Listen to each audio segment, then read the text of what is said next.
అందరికీ నమస్కారం. Welcome to my channel. Vinayaka Chavithi నవరాత్రుల సందర్భంగా అందరికీ మా ఛానల్ తరపున శుభాకాంక్షలు తెలియజేస్తూ, అయితే రాత్రి షాద్నగర్ నుంచి పల్గి రోడ్లో ఎల్కట్ట చౌరస్తాలో ఒక అర్ధరాత్రి అత్యంత భయంకరమైన ప్రమాదం జరిగింది.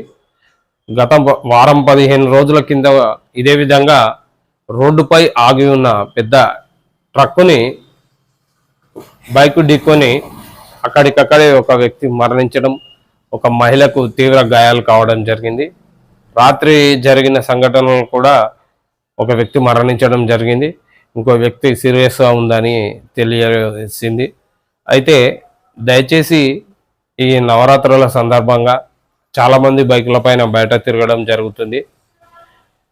మీరు తప్పకుండా హెల్మెట్ వాడండి.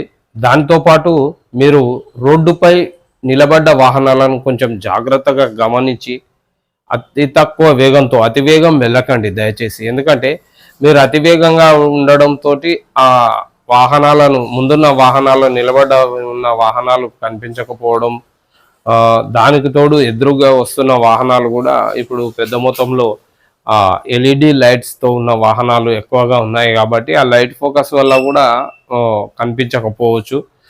దానికి తోడు మద్యం సేవించి ఎట్టి పరిస్థితుల్లో సాయంత్రం సమయం అంటే చీకటైన తర్వాత వాహనాలు నడపకూడదని మా యొక్క మనవి. దాంతోపాటు అతివేగం అనేది చాలా ప్రమాదకరమైంది. ఎప్పుడు ఏ విధంగా మనకు ఈ మృత్యు రూపంలో కబలిస్తుందో తెలియడం లేదు. మీరు మీ కుటుంబాలను రోడ్డు పాలు చేయకండి దయచేసి. దాంతోపాటు ప్రతి ఒక్కరు హెల్మెట్ ధరించండి దయచేసి. ఎందుకంటే హెల్మెట్ ఉంటే మనకు తలకు ఎటువంటి గాయం కాదు. ఇప్పుడు రాత్రి సమయంలో వాహనాలను వెనక సైడ్ నుంచి ఆగి ఉన్న వాహనాలను ఢీకొనే వాళ్ళు చాలామంది తలకు తీవ్రమైన గాయాలయ్యే చనిపోవడం జరుగుతుంది. కాబట్టి దయచేసి మీరు ఈ భగవంతుని ఆశీస్సులు మీ అందరికి ఉండాలి. ప్రతి ఒక్కరూ హెల్మెట్ ధరించి వాహనాన్ని నడపండి. అతివేగం అనేది చాలా ప్రమాదకరమైనది కాబట్టి మీరు రోడ్డుపై ఉన్న వాహనాలను జాగ్రత్తగా చూసుకుంటూ వెళ్ళండి. దాంతోపాటు అధికారులు కూడా చాలా వరకు షాద్నగర్ పరిధిలో కంపెనీలు ఉన్నాయి.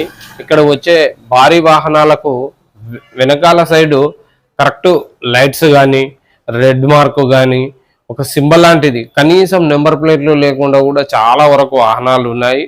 దాంతో వల్ల రోడ్లపైన కూడా సరిగ్గా రోడ్డు దించి రోడ్డు ప్రక్కన సైడ్కి పెట్టడం లేదు.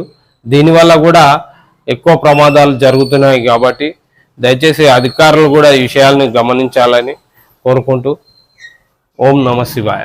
జై గణేష్ మహారాజ్ కి జై.